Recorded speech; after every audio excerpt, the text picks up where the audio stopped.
നമുക്കിന്നൊരു easy snack ഉണ്ടാക്കാം. Easy മാത്രമല്ല, വളരെ ടേസ്റ്റി ആയിട്ടുള്ള ഒരു സ്നാക്കാണ് നമ്മുടെ ബ്രെഡ് സമൂസ. സമൂസയുടെ റെസിപ്പികൾ നമ്മൾ ഇതിനു മുന്നേ ചെയ്തിട്ടുണ്ട്.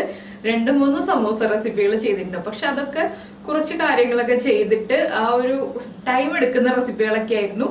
അതെന്താണെന്ന് വെച്ചാൽ നമ്മളിപ്പോൾ സമൂസ ഷീറ്റൊക്കെ എളുപ്പത്തിൽ എങ്ങനെ ഉണ്ടാക്കാം, സമൂസ ഷീറ്റ് ഉണ്ടാക്കിയിട്ട് എങ്ങനെയാണ് സമൂസ ഉണ്ടാക്കുക, അതുപോലെ തന്നെ നമ്മുടെ പപ്പടം കൊണ്ടുള്ള സമൂസ, അങ്ങനെ പല രീതിയിലുള്ള സമൂസകളാണ് നമ്മൾ ചെയ്തിരുന്നത്. ഇതാകുമ്പോൾ എന്താ എളുപ്പം എന്ന് വെച്ചിട്ടുണ്ടെങ്കിൽ എല്ലാവർക്കും ഉണ്ടാക്കാം. ബാച്ചിലേഴ്സിനാണെങ്കിലും കുക്കിംഗ് പഠിച്ചു തുടങ്ങുന്ന കുട്ടികൾക്കൊക്കെ ആണെങ്കിലും എളുപ്പത്തിൽ ഉണ്ടാക്കാൻ പറ്റിയ റെസിപ്പിയാണ്. അപ്പോൾ നമ്മുടെ എല്ലാവരുടെയും വീടുകളിലും മിക്കവാറും അവൈലബിൾ ആയിരിക്കും ബ്രെഡ്.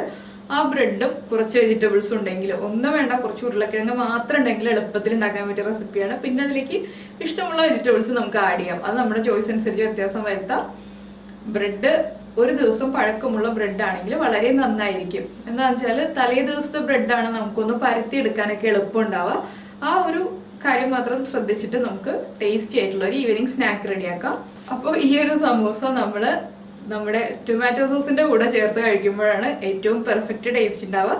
അപ്പോൾ എല്ലാവരും ഉടനെ തന്നെ ബ്രെഡ് വാങ്ങിക്കുക, ഇന്ന് വൈകിട്ട് തന്നെ സമൂസ ഉണ്ടാക്കി കഴിക്കുക. എന്താണെന്ന് വെച്ചാൽ നമ്മൾ രാവിലെ വീഡിയോ അപ്ലോഡ് ചെയ്യുമ്പോൾ പലപ്പോഴും കമന്റ്സ് വരാറുണ്ട്, ചേച്ചി ഇന്ന് വൈകിട്ട് എന്ത് ഉണ്ടാക്കണം എന്ന് ആലോചിച്ചിരുന്നപ്പോഴാണ് ചേച്ചി ഇന്നിപ്പോൾ ഈ ഒരു സ്നാക്ക് കൊണ്ടുവന്നത്, വളരെ എളുപ്പമായിരുന്നു. അതുപോലെ കറികളുടെ റെസിപ്പികൾക്കും എപ്പോഴും കമന്റ്സ് വരാറുണ്ട്, ഇന്ന് എന്ത് കറി ഉണ്ടാക്കുന്നു ആലോചിച്ചിരിക്കുകയായിരുന്നു, അപ്പോൾ ചേച്ചി എന്തായാലും വെറൈറ്റി ആയിട്ടൊരു കറി ചെയ്തല്ലോ എന്നൊക്കെ പറഞ്ഞിട്ട്, അതുകൊണ്ടാണ് ഇന്ന് വൈകിട്ട് തന്നെ ഉണ്ടാക്കാന്ന് പറഞ്ഞത്. അപ്പോൾ എല്ലാവരും ഉണ്ടാക്കി കഴിച്ചു കഴിഞ്ഞിട്ട് ഇഷ്ടമായോ ഇല്ലയോ എന്ന് വീഡിയോയുടെ താഴെ കമന്റ് ചെയ്യില്ലേ. അപ്പോൾ നമുക്ക് എങ്ങനെയാണ് നമ്മുടെ ബ്രെഡ് സമൂസ ഉണ്ടാക്കുന്നത് നോക്കാം.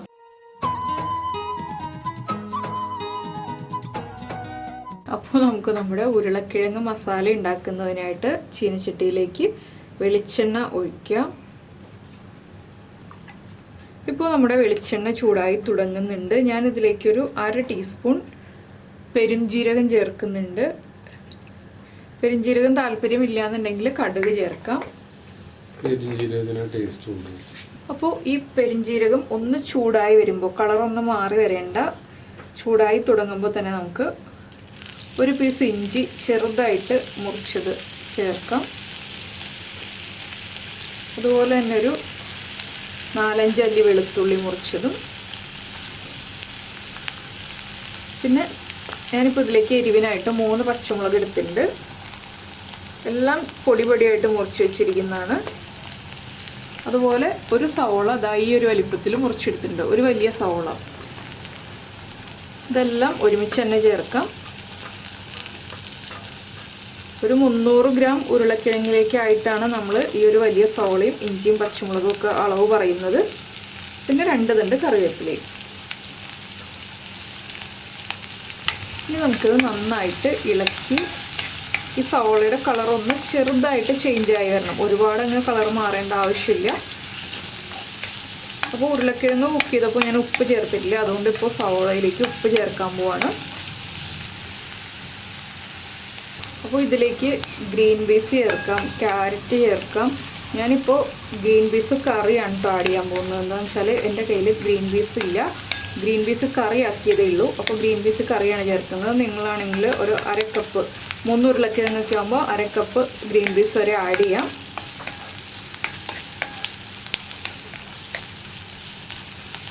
അപ്പോൾ ഇത്രയും മതി. നമ്മുടെ സവോള ഒന്ന് ഇടയ്ക്ക് കടിക്കാൻ കിട്ടണം, ആ പാകത്തിലൊന്ന് കുക്കാവുക. ഒരു 1.5 മിനിറ്റ് ഒന്ന് ഇളക്കി കൊടുത്തിട്ടുണ്ട്. ഇനി നമുക്ക് ഫ്ലെയിം കുറയ്ക്കാം.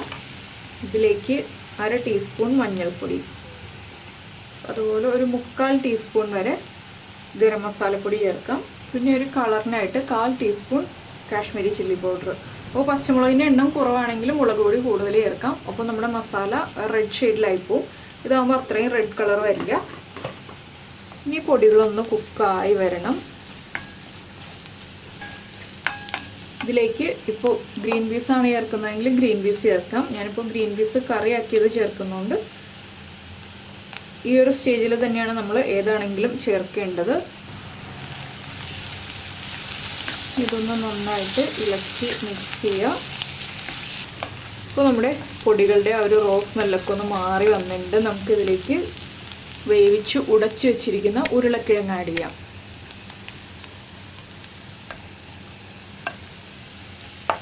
ഇനി ഉരുളക്കിഴങ്ങും ചേർത്ത് നന്നായിട്ടൊന്ന് ഇളക്കി മിക്സ് ചെയ്യുക. അപ്പോൾ നമ്മൾ ഓരോ പ്രാവശ്യവും സമൂസയൊക്കെ ഉണ്ടാക്കുമ്പോൾ പറയാറുണ്ട്, സമൂസയുടെ ഫില്ലിംഗ് റെഡിയാക്കുമ്പോൾ അധികം എണ്ണ ഉണ്ടാവരുത്. അധികം എണ്ണ ഉണ്ടെന്നുണ്ടെങ്കിൽ നമ്മൾ ഫ്രൈ ചെയ്തിടുമ്പോൾ ആ എണ്ണ പുറത്തേക്ക് ഒഴുകി വരും.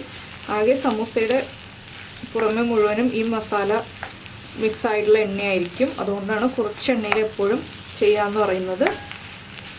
ഇനിയിപ്പോൾ ഈ മിക്സിൻ്റെ ചൂടൊന്ന് മാറി വരട്ടെ. ഈ സമയത്ത് നമുക്ക് ബ്രെഡ് റെഡിയാക്കി എടുക്കാം. അപ്പോൾ നമ്മൾ ബ്രെഡ് ഒന്ന് ചൂടാക്കി എടുത്തിട്ടുണ്ട്. അത് പാനിൽ വെച്ച് ചൂടാക്കി എടുക്കാം, ഇല്ലെങ്കിൽ ടോസ്റ്ററിൽ വെച്ചൊന്ന് ടോസ്റ്റ് ചെയ്തെടുക്കാം. അതുപോലെ തന്നെ മൈദപ്പൊടി നല്ല തിക്കായിട്ട് പേസ്റ്റ് ആക്കി എടുത്തിട്ടുണ്ട്. പിന്നെ നമ്മുടെ ഫില്ലിംഗ് ചൂട് മാറാനായിട്ട് വെച്ചിട്ടുണ്ട്. ആദ്യം നമ്മൾ ചെയ്യുന്നത് ഈ നമ്മൾ ചൂടാക്കി വെച്ചിരിക്കുന്ന ഈ ബ്രെഡ് ഒന്ന് പരത്തിയെടുക്കുക. നമുക്ക് ഫില്ല് ചെയ്യാൻ എളുപ്പത്തിന് വേണ്ടിയിട്ടാണ് ഇതുപോലെ പരത്തിയെടുക്കുന്നത്. കുറച്ച് ബലം പ്രയോഗിച്ചാലേ നന്നായിട്ട് പരന്ന് കിട്ടുള്ളൂ.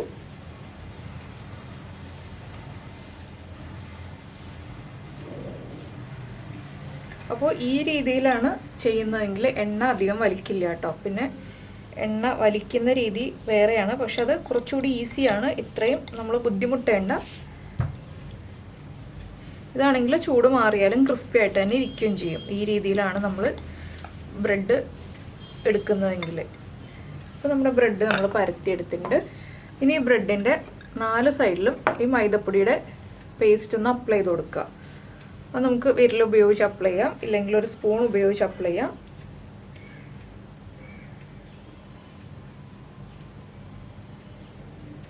മൈദപ്പൊടിയുടെ പേസ്റ്റ് അധികം ലൂസായി പോകരുത്. അതിലേക്ക് നമ്മൾ ഉപ്പൊന്നും ചേർത്തിട്ടില്ല കേട്ടോ. വെറുതെ മൈദപ്പൊടിയും വെള്ളവും ചേർത്ത് മിക്സ് ചെയ്തെടുത്തിട്ടേ ഉള്ളൂ. ഇതൊന്ന് ഒട്ടിക്കിട്ടാൻ എളുപ്പത്തിന് വേണ്ടിയാണ് ഇങ്ങനെ ചെയ്യുന്നത്. ഇതിൻ്റെ നടുഭാഗത്തേക്ക് നമ്മൾ റെഡിയാക്കി വെച്ചിരിക്കുന്ന ഫില്ലിംഗ് വെച്ച് കൊടുക്കാം. അധികം ഫില്ലിംഗ് വെക്കരുത്. എന്താണെന്ന് വെച്ചിട്ടുണ്ടെങ്കിൽ ബ്രെഡ് അല്ലേ, അധികം ഫില്ലിംഗ് വെച്ചിട്ടുണ്ടെങ്കിൽ പുറത്തേക്ക് പോരും. നമ്മുടെ സമൂസ ഷീറ്റൊക്കെ ആണെങ്കിലാണ് നമുക്ക് കുറച്ചധികം ഫില്ലിംഗ് വെക്കാൻ പറ്റുക.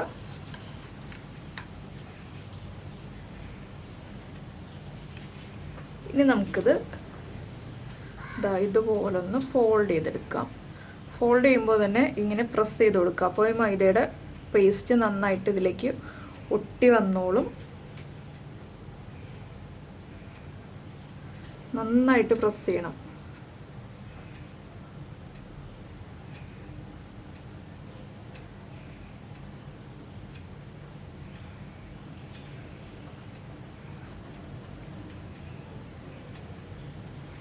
കണ്ടോ, എല്ലാ സൈഡും നന്നായിട്ട് ഒട്ടിയിട്ടുണ്ട്. ഇതാകുമ്പോൾ ബ്രെഡ് പൊട്ടി ഫില്ലിംഗ് പുറത്തേക്ക് വരുമോ എന്നൊന്നും പേടിക്കേണ്ട ആവശ്യമില്ല. കറക്റ്റായിട്ട് തന്നെ ഒട്ടി നിൽക്കും. അപ്പോൾ നമ്മുടെ ഒരു സമൂസ റെഡി ആയി കഴിഞ്ഞു. നമുക്കപ്പോൾ എല്ലാ ബ്രെഡും ഇതുപോലെ ഫില്ല് ചെയ്തെടുക്കാം. അപ്പോൾ നമ്മുടെ ബ്രെഡെല്ലാം നമ്മൾ ഫില്ല് ചെയ്ത് വെച്ചിട്ടുണ്ട്. ഇതുപോലെ എല്ലാ ബ്രെഡ് സ്ലൈസും ഫില്ല് ചെയ്ത് വെച്ചതിന് ശേഷമാണ് നമ്മൾ ഫ്രൈ ചെയ്ത് തുടങ്ങുന്നത്. അപ്പോൾ നമുക്കിനി ഫ്രൈ ചെയ്ത് തുടങ്ങാം. അപ്പോൾ നമ്മൾ എണ്ണ ചൂടാക്കാൻ വെച്ചിട്ടുണ്ട്. എണ്ണ ചൂടായോ നോക്കാനായിട്ട് നമുക്കൊരു ബ്രെഡ് പീസ് ഇട്ടിട്ട് ചെക്ക് ചെയ്യാം. ഇല്ലെങ്കിൽ നമ്മൾ മൈദയുടെ മിക്സ് ചെയ്തത് ബാക്കിയുണ്ടെന്നുണ്ടെങ്കിൽ അത് ഒന്ന് കുറച്ചെടുത്ത് എണ്ണയിലേക്ക് ഇടുക. കറക്റ്റായിട്ട് എണ്ണ ചൂടായിട്ടുണ്ടെങ്കിൽ മാത്രമേ നമ്മുടെ ബ്രെഡ് വേഗം തന്നെ നമുക്ക് ഫ്രൈ ചെയ്തെടുക്കാൻ പറ്റുള്ളൂ. അപ്പോൾ ഇതാ എണ്ണ ചൂടായിട്ടുണ്ട്. ബ്രെഡ് ഇടുമ്പോൾ തന്നെ ഫ്രൈ ആയി വരുന്നുണ്ട്. നമുക്ക് ഈ ബ്രെഡ് പീസ് എടുത്ത് മാറ്റാം. അതിന് ശേഷം നമ്മൾ ഫില്ല് ചെയ്ത് വെച്ചിരിക്കുന്ന സമൂസ ഇട്ട് കൊടുക്കാം. അപ്പോൾ ഇത് ഹൈ ഫ്ലെയിമിൽ തന്നെ ഫ്രൈ ചെയ്യാം കേട്ടോ. ലോ ഫ്ലെയിമിലേക്കൊന്നും വെക്കേണ്ട ആവശ്യമില്ല. ഉടനെ തന്നെ ഫ്രൈ ആയി കിട്ടുകയും ചെയ്യും. നമ്മളിപ്പോൾ ബാറ്ററിലൊന്നും ഡിപ്പ് ചെയ്യേണ്ട ആവശ്യമില്ല. എണ്ണയിലേക്ക് ഇടുക. ഒരു സൈഡ് ഫ്രൈ ആയി വരുമ്പോൾ ഉടനെ തന്നെ തിരിച്ചിടുക. അപ്പോൾ ആദ്യമായിട്ടാണ് ഈ ഒരു ബ്രെഡ് സമൂസ ഉണ്ടാക്കുന്നതെങ്കിൽ നിങ്ങൾ ചെറിയ ക്വാണ്ടിറ്റി ഉണ്ടാക്കുക. ഒരു 3-4 സ്ലൈസ് ആദ്യം ഉണ്ടാക്കി നോക്കുക. ആ ബ്രെഡിൻ്റെ കുക്കിംഗ് ടൈമൊക്കെ കറക്റ്റ് ചെയ്തതിന് ശേഷം മാത്രം നമ്മൾ കൂടുതൽ ക്വാണ്ടിറ്റി ഉണ്ടാക്കുക. 2 സൈഡിലേക്കൊന്ന് തിരിച്ചിടുക കേട്ടോ. ഇട്ടിട്ട് ഒരു 10 സെക്കൻഡൊക്കെ കഴിയുമ്പോൾ തിരിച്ചിടുക കേട്ടോ. അധിക സമയം വെയിറ്റ് ചെയ്യേണ്ട ആവശ്യമില്ല. അപ്പോൾ കണ്ടോ, നമ്മുടെ സമൂസ ഫ്രൈ ആയി വന്നിട്ടുണ്ട്. ഇത്രയും മതി, ഇല്ലെങ്കിൽ കളർ വല്ലാണ്ട് മാറിപ്പോവും. ഇതൊന്ന് ഇതുപോലെ പിടിക്കുക, എണ്ണ ഒന്ന് പോവാൻ വേണ്ടിയിട്ട്. ഇപ്പോൾ എണ്ണയൊക്കെ വേഗം തന്നെ പോവും.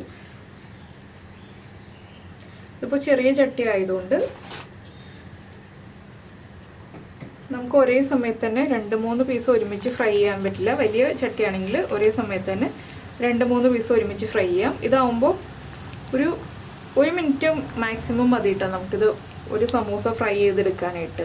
എണ്ണയിലേക്ക് ഇടുക, അടുത്ത സൈഡിലേക്ക് തിരിച്ചിടുക, വീണ്ടും ഒരു 2 പ്രാവശ്യം കൂടി തിരിച്ചിട്ടുണ്ടെങ്കിൽ സമൂസ ഫ്രൈ ആയി കിട്ടും. മറ്റുള്ള സമൂസ പോലെ 3-4 മിനിറ്റ് ഒന്നും ഫ്രൈ ചെയ്തെടുക്കേണ്ട ആവശ്യമില്ല. എന്താണെന്ന് വെച്ചാൽ നമ്മൾ സമൂസ ഷീറ്റൊക്കെ റെഡിയാക്കിയിട്ട് അല്ലെങ്കിൽ പപ്പടം കൊണ്ടുള്ള സമൂസയൊക്കെ ചെയ്യുമ്പോൾ ആ പപ്പടമൊക്കെ കുക്കായി വരാനുള്ള സമയം വേണമല്ലോ. ബ്രെഡ് ആകുമ്പോൾ അധികം കുക്കിംഗ് ടൈം ഇല്ല, വേഗം തന്നെ കുക്കായി കിട്ടും. അപ്പോൾ ഇത്രയേ ഉള്ളൂ നമ്മുടെ ബ്രെഡ് സമൂസയുടെ പരിപാടി. വേഗം തന്നെ ഫ്രൈ ചെയ്തെടുക്കാം. അപ്പോൾ ബ്രെഡ് ഉണ്ടെങ്കിൽ എല്ലാവരും ഇന്ന് തന്നെ ഉണ്ടാക്കിക്കോളൂ. നമുക്ക് അടുത്ത സമൂസയൊക്കെ ഇതുപോലെ ഫ്രൈ ചെയ്തെടുക്കാം. അപ്പോൾ ഞാൻ ഇനി മുഴുവൻ ഫ്രൈ ചെയ്തിട്ട് കാണിച്ചു തരാം. അപ്പോൾ നമ്മുടെ ബ്രെഡ് സമൂസ എല്ലാം റെഡി ആയിട്ടുണ്ട്. എല്ലാവരും വളരെ എളുപ്പത്തിൽ ഉണ്ടാക്കാൻ പറ്റുന്ന ഈ ഒരു ബ്രെഡ് സമൂസ ഉടനെ തന്നെ ഉണ്ടാക്കി കഴിച്ചോളൂ. ഉണ്ടാക്കി കഴിച്ചിട്ട് ഇഷ്ടമായി കഴിഞ്ഞിട്ടുണ്ടെങ്കിൽ നമ്മുടെ വീഡിയോ ഒന്ന് ലൈക്ക് ചെയ്യുക. അതുപോലെ തന്നെ ഇഷ്ടപ്പെട്ട റെസിപ്പികൾ കുക്കിംഗ് താല്പര്യമുള്ള ആളുകൾക്കൊന്ന് ഷെയർ ചെയ്ത് കൊടുക്കുക. അപ്പോൾ നമ്മളിപ്പോൾ വീഡിയോയിൽ കാണുമ്പോൾ കുറച്ച് ഡിമ്മായിട്ടാണ് ഇരിക്കുന്നത് കളറ്, പക്ഷേ നേരിട്ട് കാണുമ്പോൾ ഇതിലും ബ്രൈറ്റ് ആയിട്ടാണ് ഇരിക്കുന്നത്. ഇതാണോ ഞാനിങ്ങനെ എടുത്ത് കാണിക്കുമ്പോൾ കളറ് കുറച്ചുകൂടി ബ്രൈറ്റ് ആണ്, പക്ഷേ എന്തോ ലൈറ്റിൻ്റെ പ്രോബ്ലം എന്താണെന്ന് തോന്നുന്നു. കുറച്ച് ഡാർക്കായിട്ടാണ് തോന്നുന്നത് നമുക്കിതുപോലെ എടുക്കുമ്പോൾ. അപ്പോൾ നമ്മളിതാ ഇങ്ങനെ എടുക്കുമ്പോൾ തന്നെ അറിയാം നല്ല ക്രിസ്പിയാണ്. കണ്ടോ, ഇൻസൈഡ് കറക്റ്റായിട്ട് കുക്കായിട്ടുണ്ട്. ബ്രെഡ് നല്ല പെർഫെക്റ്റ് ആയിട്ട് കുക്കായിട്ടുണ്ട്. അപ്പോൾ എന്തായാലും നമുക്ക് നമ്മുടെ അടുത്ത റെസിപ്പിയുമായിട്ട് അടുത്ത ദിവസം കാണാം. ബൈ.